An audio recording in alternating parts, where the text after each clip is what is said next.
Hi everyone, Nicolette here. So I had to come on today because as usual I wanted to show you my outfit. So I have this cute H&M dress on with these stones of sorts. I don't know if you can tell. They're like stones and sequins. I don't know. Can you tell? I don't know. Anyway, and it has like this princess cut here, and it flares out. It has pockets, and it's no sleeve, so obviously I couldn't wear it that way. So I purchased this sweater that it's actually a sweater that ties in the front. If I can undo it, hold on, like this, right? But if I had tied it like this, it would, like, to me, I mean, I guess it's cute too, but it would hide the beauty of the dress up front and the way it cuts, you know, like the cut of it and how it kind of hugs my shape, which I love. A friend was like, did you get that made or was it purchased? Well, I purchased it from H&M.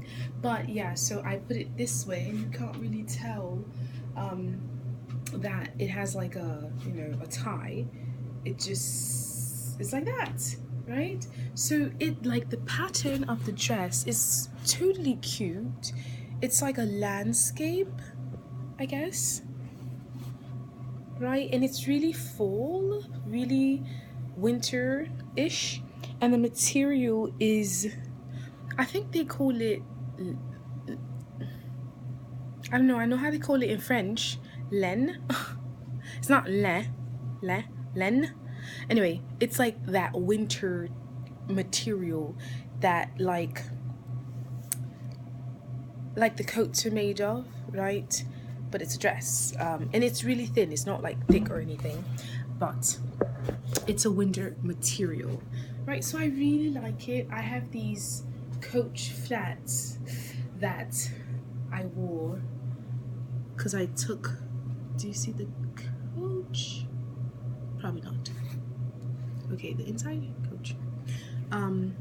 I don't like these shoes because of the elastic, and they kind of like, my feet are really snug in them, so I really wore them for the color, right, more so than the comfort. I didn't know they would be very comfortable, but if I stay in them for too long, then they do squeeze my feet, which I don't like, so I might not wear them often. But yeah, I really love this dress. I like the fact that it has pockets. I love dresses with pockets. So when I purchased it, it was rather short, and that's why, like, half of my dresses that you see that has this, it's because I took the hem off. Like, the hem was like up to here, right? Because it was like folded like this, so it would have been like short. So I undid it. I let it down, but I usually don't hem them back up because I do it last minute. And I'm a bit lazy, so not that I don't know how. And then I feel like it will like make it still shorter, so I just leave it like that. If anyone has anything to say, well, let them say it to my face. I doubt they will. They don't notice it because they're just busy looking at the whole dress and the person wearing the dress. So yeah, and then my hair, do you like? I really like the body and the flow of it. I like bangs, but like, I don't know, so I'm like always kind of putting it over a little bit, and I really like it. it's really me. It's really chic, and it goes very well with the dress. I had a hat on for church, but I have since taken it off. I was on the pulpit. Bienvenue again. Welcome. That means welcome.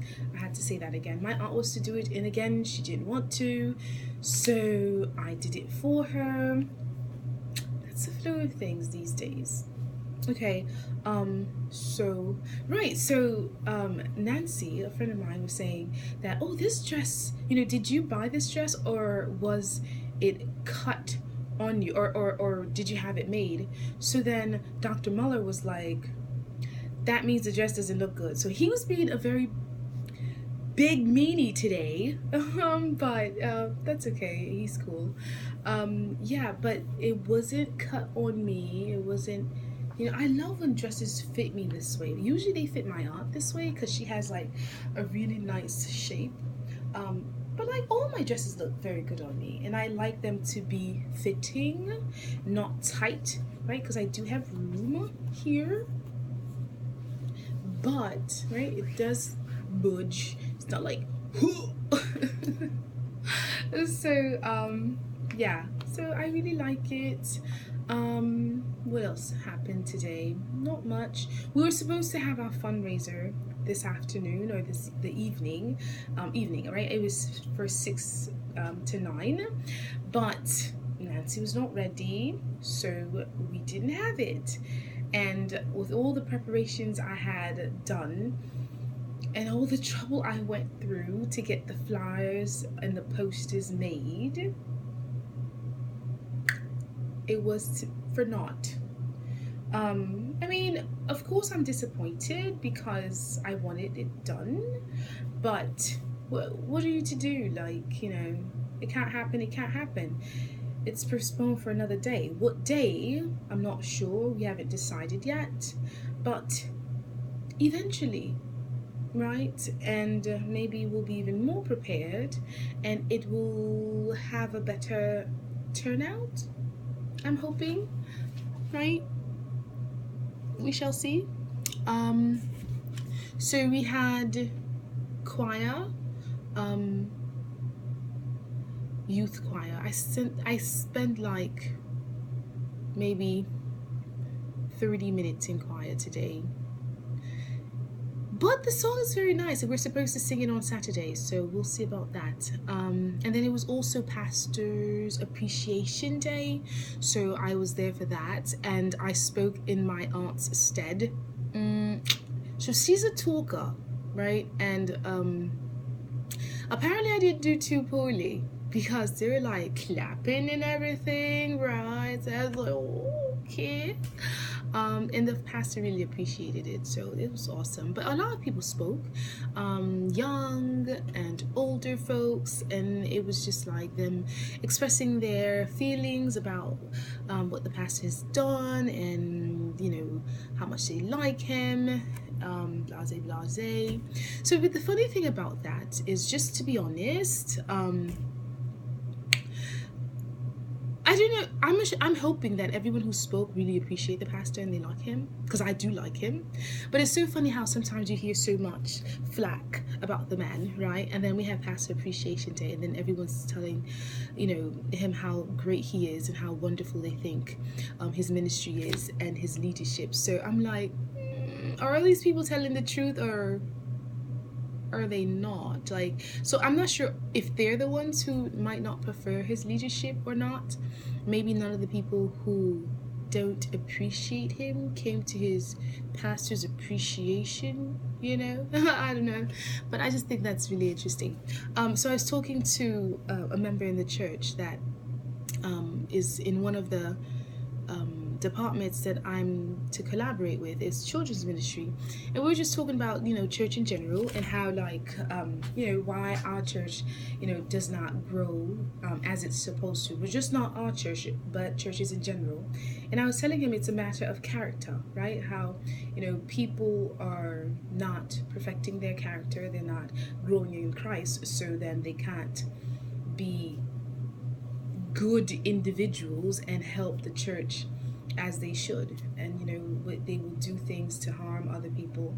And it doesn't really matter if they're in church or not, because people are going to be people. They will do the same thing at work, they will do the same thing at home, right? So whatever you do, whatever you are, you bring to where you go, right? So if you are not a person with good character, right, who is not honorable, then in all of your dealings you will not be honorable. So it's like, so you're not an honorable person also, then because you're in church you're going to be good, you're going to be honorable. It doesn't work that way. You have to have a strong character always, so that people can see the goodness in you. So they really was like, no, it's not about your character, because it's not that deep. And I think everything in life is that deep, right? Because as Christians, the only thing we will carry to heaven is our character. So every day we have to perfect it, we have to work at it, and it's not an easy thing, right? And so, like, to be able to keep your word and keep your promises, and try not to harm people, and not be egotistical, and not be selfish, that I believe is a part of whom you are. It's a part of your character, right? So if people are not doing the right thing in church, is because they don't have good characters. That's my take on it. If they're not being kind to others, it's part of their character. They have not perfected it. They are not Christ-like. They don't have Christ-like character. That's my take on it. But so the two people that I was speaking to, they're like, it's not that deep. Everything is not about your character. For me, it is. And so even if I'm at fault, right, like, I have to perfect who I am. And my character is part of what consists of character. Like, what does character consist of? It consists of my personality, my inclinations, my desires, my, like, everything. My experience molds it and shapes it. The people that I'm around might influence it. So it's not innate, it grows with you. You learn things, you shape it and mold it according to what you learn throughout your life. Okay, so you can build good character, and you can destroy a good character, or you can build a bad character, or you can change a bad character. That's just my take on things. Anyway, that was one of the discussions I had in church today. What else happened? Well, there's a funeral tomorrow, which I'm like, ugh. Being that I'm working tonight, it's so difficult to be like, I'm going to church tomorrow for a funeral early in the morning, because I will not have slept.